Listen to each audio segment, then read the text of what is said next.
La folie des meme stocks, notamment GameStop, AMC. Il y a BlackBerry aussi qui est embarqué dans le jeu et également les écouteurs KOSS, K-O-S-S. Ben, toute cette folie-là a coûté jusqu'à présent, en 2 jours, 2,2 milliards de dollars aux vendeurs à découvert. Donc, le but étant aussi de faire payer le prix à ceux qui vendent à découvert. C'est un peu ça le mouvement qui avait été entamé par notamment les gens sur Wall Street Bets 2021, 2020, 2021. On achetait des titres qui étaient lourdement hypothéqués par des vendeurs à découvert, notamment de Wall Street. Et là, le but étant de leur faire mordre la poussière. Et en achetant les titres massivement, la petite communauté d'investisseurs faisait en sorte qu'on faisait grimper le titre. Et là, ceux qui étaient à découvert se mettaient à racheter le titre pour se couvrir leurs pertes. Short squeeze.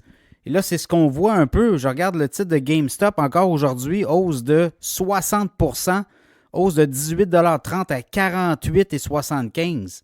Ça ne s'invente pas, ce titre-là, vendredi soir, était à 17,39 $. On parle de 48,75. Et seulement sur GameStop, là, on a perdu 2,2 milliards.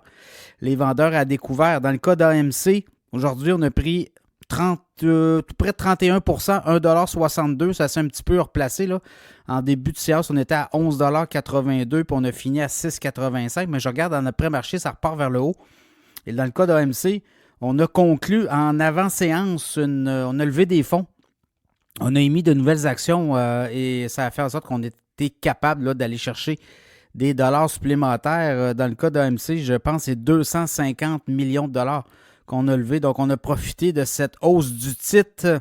Autre chose, BlackBerry a pris 11 % aujourd'hui, en hausse de 50 cents à 4,73 $. BlackBerry, avant toute cette folie, était autour de, je regarde vendredi soir, là, c'était 3,94 $. Donc, on a carrément gagné. Et KOSS, les écouteurs KOSS, on était vendredi soir à 3,24 $. On est rendu à 6,15 $. On a pratiquement doublé. Et durant la journée aujourd'hui, c'est une hausse de 41 %, tout près de 41 %. Donc, on en est là. Le mouvement continue. Est-ce qu'il va s'estomper? Là, évidemment, ce qu'on regarde, c'est que toutes ces valorisations n'ont aucun lien avec la performance financière de ces entreprises-là. AMC ne fait pas plus d'argent qu'elle n'en faisait avant. Même chose pour GameStop. Je regarde GameStop. Au dernier trimestre, c'était 1,8 milliard de revenus et c'est 63 millions de profit net. Moi, on est profitable, là, mais ce qu'on veut surtout, c'est peut-être faire payer le prix à ces vendeurs à découvert. Donc, ça sera à suivre. Ces titres-là sont en feu. Est-ce qu'il y en a d'autres qui pourraient embarquer? Il y a Virgin Galactic aussi qu'on disait.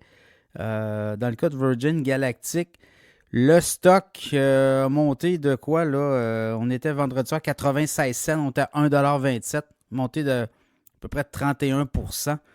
Alors, à suivre cette folie des mêmes stocks, et ça pourrait repartir vers le haut parce que, comme les vendeurs à découvert vendent à découvert, et là, pour couvrir leurs pertes, on est à 2,2 milliards de pertes dans le cas de GameStop, on va vouloir compenser la perte en rachetant le titre et en créant une espèce de surenchère comme ça, en faisant monter le titre pour vendre le titre plus haut, pour se couvrir la perte qu'on aurait éventuellement. Donc, vous voyez, là, ça peut être dramatique aussi comme histoire. Donc, ça sera à surveiller.